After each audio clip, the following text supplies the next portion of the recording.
What is that? It's marzipan, Maddie. It's good. Take it away. Marzipan cookies? They were yummy. And I was raped.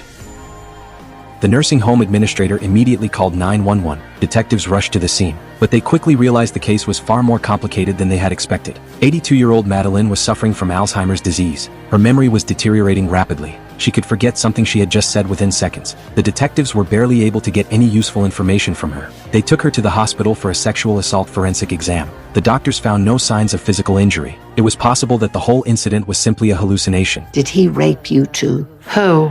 I like marzipan cookies. Benson felt that something wasn't right. She knew the situation wasn't that simple. They quickly identified the only man who had contact with Madeline that day. He was not a staff member at the nursing home. He denied everything. Security footage appeared to back up his alibi. Other than 2 female nurses, no one else had entered or left Madeline's room all day. The investigation hit a dead end. Just as the detectives were preparing to close the case, Madeline's daughter showed up at the precinct. She said her mother had been having frequent nightmares. Her behavior had also become increasingly erratic. At first, she believed the accusations were simply a symptom of her worsening condition, but now she was convinced there was more to the story. Around that time, police received a report from another nursing home. Another elderly woman named Patrice, who was fully coherent, gave a detailed statement. She said a temporary aide named Dan had massaged her feet. He then sexually assaulted her. When police looked into Dan's identity, they discovered the name belonged to a former nursing home patient who had already passed away. The SVU team traced Dan to his real identity, Henry. But at that very moment, Patrice suddenly died from a medical emergency. Benson went back to speak with Maddie. When the judge tested Maddie's competency in court,